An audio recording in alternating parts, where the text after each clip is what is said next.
இப்போ 3 ஆங்கிள் உருவாகுது இல்லையா? ஒன்று, ஆளுநர் மூலமாக பாஜக ஒரு நெருக்கடியை கொடுக்குறாங்க அப்படின்னும் பொழுது, ஒருவேளை நாளைக்கு முதலமைச்சராக விஜய் வந்துட்டாலும் கூட இவர் அறிவித்த திட்டங்கள் இருக்குல்ல, அறிவிப்புகள் இருக்கு இல்லையா, இலவச பேருந்து அப்படின்ற ஒரு விஷயமாகட்டும், தாய்மாமன் சீர் என்ற அம்சமாகட்டும், அதே மாதிரி மகளிர் உரிமை தொகையை அதிகப்படுத்தி கொடுக்கறது, மேலும் பல விஷயங்கள் சொல்றாங்க.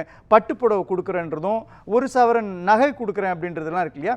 இதுக்கெல்லாம் நிதி பற்றாக்குறைன்றது கடுமையாக இருக்குது. அப்போ மறைமுகமாக பாஜக நிதி கொடுத்தா, அதாவது மத்திய அரசு நிதி கொடுத்தா தானே இதெல்லாம் செயல்படுத்த முடியும். இப்போ ஒரு பக்கம் மத்திய அரசினுடைய ரோலு, இன்னொரு பக்கம் ஆப்போசிட் பார்ட்டியாக திமுக நிற்கும். திமுகவுடைய ஆதரவு கூட்டணி கட்சிகள் தான் ஆதரவு கட்சிகளாக தாவேகா கூட இருக்கிறாங்க. ஒரு பெரிய நெருக்கடிகளுக்கு மத்தியில் தான் இந்த 2026 அரியணைக்குள்ளே இருக்கிறாரா விஜய்? முதலில் முதலமைச்சராக நாளை பொறுப்பேற்கிறார். அவருக்கு முதலில் என்னுடைய வாழ்த்துக்களை தெரிவித்துக் கொள்கிறேன் தமிழ் மாநில காங்கிரஸ் கட்சியின் சார்பில்.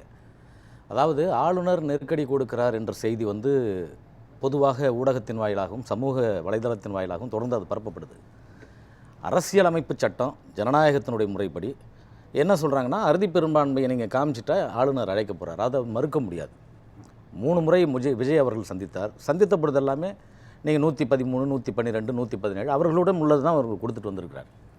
ஏனென்றால் இதற்கு கூட ஒரு சில பேர் சொன்னாங்க எஸ்ஆர் பொம்மை வழக்கெல்லாம் சொன்னாங்க. எஸ்ஆர் பொம்மை வழக்கு என்பது வேறு என்பதை அர்லேக்கர் கவர்னர் அவர்கள் சொல்லிட்டார். எஸ்ஆர் பொம்மை வழக்குன்றது ஓராண்டு காலம் அவர் ஆட்சி செய்கிறார். நீங்கள் சட்டமன்றத்தில் நிரூபிக்கக்கூடிய சூழ்நிலையில் அவருடைய சட்டமன்ற உறுப்பினர்கள் வெளியேறுகிறார்கள். அதில் தான் போச்சு. ஆனால் அந்த நிலை வேறு. அதுக்கப்புறம் பார்த்தீங்கன்னா இவரது கூட சொன்னாங்க, பாஜகவினுடைய எடியூரப்பா அவர்களுக்கு கூட சொன்னாங்க. எடியூரப்பா 2018 நீங்கள் பார்த்தீங்கன்னா அவர் ஆதரவு கடிதத்தை கொடுக்கிறார். அவரால் நிரூபிக்க முடியல. 2ஆம் நாள் ராஜினாமா செய்கிறார்.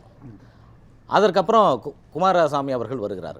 இந்த மாதிரி ஒரு நிலைகள் வந்துவிடக்கூடாது. அறுதி பெரும்பான்மையோடு கொடுத்து விட்டால் நீங்கள் மீண்டும் அதை ராஜினாமா செய்ய வேண்டாம். ராஜினாமா செஞ்சால் மீண்டும் குதிரை பேரம் வரும். இப்பயே நம்ம குதிரை பேரத்தை பற்றி பேசிகிட்டு இருக்கோம். அது நடக்குது, இங்கேயும் நடந்திருக்கு. முதல்ல அரசியல் களத்தில் இன்றைக்கு தாவேகாவை அது துவங்கியிருக்குன்னு சொல்லி இப்போ நக்கீரன் பிரகாஷ் அவர்கள் சொன்னார். நான் அதை ஆமோதிக்கிறேன். ஏனென்றால் அந்த களத்துக்குள்ளே நான் வரல. ஏன்னா முதலமைச்சராக அவர் பொறுப்பேற்கிறார். அந்த கட்சி இன்றைக்கு புதிய கட்சி. அதற்காக நம்ம எந்த நெருக்கடியும் நம்ம கொடுத்து சொல்லவில்லை. ஆனால் அந்த மாதிரி சூழல் வந்துவிடக்கூடாது என்பதற்காக இந்த கவர்னர் அவர்கள் ரொம்ப முதிர்ச்சியோடு நீங்கள் அறுதி பெரும்பான்மையை கொடுத்து விட்டால் முடிந்து விட்டது என்று சொன்னார். இன்றைக்கு தானே அவர் தெளிவாக போயிருக்கார். நீங்கள் அறுதி பெரும்பான்மையோடு போயிருக்கிறார், கூட்டணி கட்சிகளோடு போயிருக்கிறார். இன்றைக்கு அதற்கான நேரடியாக கடிதத்தை வழங்கியிருக்கிறார். இப்போ உடனே நாளைக்கு என்று சொல்லிவிட்டார்கள். இந்த 4-5 நாட்களில் பேசப்பட்ட தகவல்கள் அவங்களுடைய இந்த வாரியார்ஸ் இந்த டீமை வச்சு, சோஷியல் மீடியா டீமை வச்சு ஒரு பரப்பப்படுகிறது. நீங்கள் யாராக இருந்தாலும் ஒரு எதிர்ப்பு நிலைகளை இங்கே உருவாக்குறாங்க. கவர்னராக அவர் எதிர்ப்பு. இன்றைக்கு விசிக தலைவர் தொல் திருமாவளவன் அவர்களை சமூக வலைதளத்தில் தாவாக்கினர் கடுமையாக பேசுகிறாங்க. அவரே வெளியில் அவங்களுடைய கட்சியினர் அது வருத்தப்படுறாங்க. சார், ஒவ்வொரு கட்சிக்கும் ஒரு நிலைப்பாடு இருக்கும். அவங்க கட்சியினுடைய தலைவர்கள் அந்த நிர்வாகிகள்லாம் கூட்டு பேசிட்டு தான் அதுக்கப்புறம் அவங்களால அந்த இதை அறிவிக்க முடியும். அந்த மாதிரி சூழல் எட்டப்படுகின்ற பொழுது கண்மூடித்தனமாக நீங்கள் எல்லாமே தாவேகாவை ஆதரிக்க வேண்டும் என்று அந்த சமூக வலைதளத்தில் பரப்பப்படுகிறது. அதற்கு கூட ஒரு முற்றுப்புள்ளி வைக்கவில்லை இன்றைக்கு தாவேகவினர். அதை சொல்லலாம். சமூக வலைதளத்தில் யாரையும் தரைக்குறைவாக பேசக்கூடாது. இது ஒரு ஜனநாயக மாண்புக்குரியது. தாவேகா சார்பாக எதுக்குமே பதில் சொல்லி இது ஒரு ஜனநாயக மாண்புடைய நாடு. அரசியலமைப்பு சட்டத்துக்கு உட்பட்டு தான் சார் நம்ம இருக்கோம். நீங்கள் அரசியலமைப்பு சட்டத்தை தாண்டி யார் ஒருவரும் அரசியல் செய்துவிட முடியாது. நீங்கள் பொத்தாம் போக்கில் ஒரு பதிவை போட்டு விட்டு போயிடலாம். ஆனால் அரசியலமைப்பு சட்டத்தின் அடிப்படையில் தான் இன்றைக்கு கவர்னர் அவர்கள் இதுவரை செயல்பட்டிருக்கிறார். இதில் பாஜகவினுடைய ரோல் எங்கேயும் இல்லை. ஆகவே நாங்கள் பாஜகவை பரிந்துட்டு பேசுகிறோம் என்பது கணக்கில்லை. நீங்கள் ஒருவேளை கவர்னர் நீங்கள் இவர் அறுதி பெரும்பான்மை கொடுத்து அறுதி பெரும்பான்மை அவர் அழைக்கவில்லை என்றால் அதை நாங்களும் கேட்போம். மக்களாகி எல்லாருக்கும் அந்த கடமை இருக்குது. ஆனால் அவர் அரசியலமைப்பு சொன்னது தான் அவர் செய்கிறார். இது ஒரு புறம். நீங்கள் அடுத்த கேள்வி இன்னொன்று வச்சிங்க. நீங்கள் முதல்வரானதுக்கு அப்புறம் இவர் முன்னால் இருக்கக்கூடிய சவால்கள் சொன்னீங்க.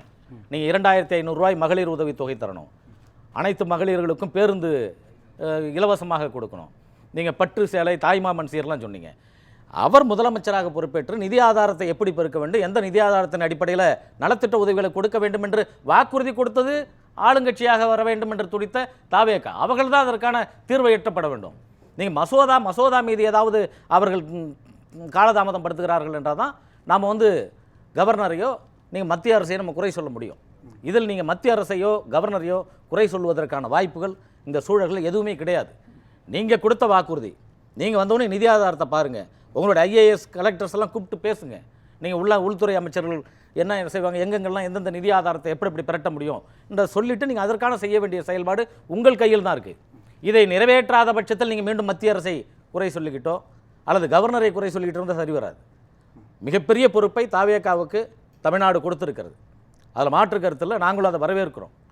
அதே சூழ்நிலையில் அவர்கள் யாரையும் குறை சொல்லாமல் இங்கே இருக்கக்கூடிய நிதி ஆதாரங்கள், இங்கே தமிழ்நாட்டினுடைய நிதி ஆதாரங்கள் நிறைய இருக்குது. நீங்கள் கனிம வளம் இருக்குது, ஆவின் பால் பண்ணை இருக்குது, பேருந்து இருக்குது, மின்சாரத்துறையினுடைய வருமானங்கள் இருக்குது, இங்கே இருக்கக்கூடிய பொதுத்துறை நிறுவனங்கள் இருக்குது, இவங்க தமிழ்நாட்டினுடைய அரசுக்கு கட்டுப்பாட்டுக்குள் இருக்கக்கூடிய நிறுவனங்கள் இருக்குது. நிதி ஆதாரத்தை பெருக்குங்க. அந்த நிதி ஆதாரத்தின் மூலமாக நீங்கள் ஒரு மிகப்பெரிய முன்னேற்றத்தை அடைங்க.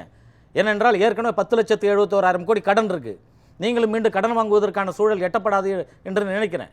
ஏன்னா வாங்கிய கடனுக்கே வட்டி கட்டி ஆகணும். நீங்கள் கடந்த 5 ஆண்டுகளில் வாங்கின கடன், ஏற்கனவே நீங்கள் வச்சிருக்கிற கடனை 10,71,000 கோடி. ஆகவே நிதி ஆதாரத்தை பெருக்கி அதற்கு மக்கள் நலத்திட்டங்களை கொடுப்பதற்கான முயற்சிகளிலே தாவேகாவும் முதல்வர் வரப்போகின்ற முதல்வராக இருக்கக்கூடிய விஜய் அவர்களும் அதற்கான முயற்சிகளை எடுக்க வேண்டும்.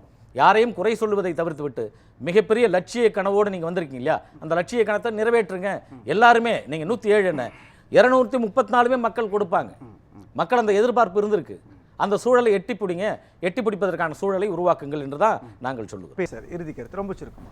அதாவது ரொம்ப இன்னைக்கு முதலமைச்சர் வந்து சொல்லியிருக்காரு, காங்கிரஸ் கட்சியில் வந்து வெற்றி பெற்றுட்டு ஒரு மரியாதை நிமித்தமாக கூட எங்களை வந்து சந்திக்கவில்லை என்ற ஒரு கருத்தை சொல்லியிருக்கார். அது மிகப்பெரிய ஒரு வேதனைக்குரியது தான். ஏனென்றால் இன்றைக்கு அவர்களோடு பயணித்த விசிகா, கம்யூனிஸ்ட் கட்சி, ஐயுஎம்எல் எல்லாமே ஒன்று, நாங்கள் உங்களோடு இருக்கிறோம், நாங்கள் கொள்கைக்காக இருக்கிறோம்.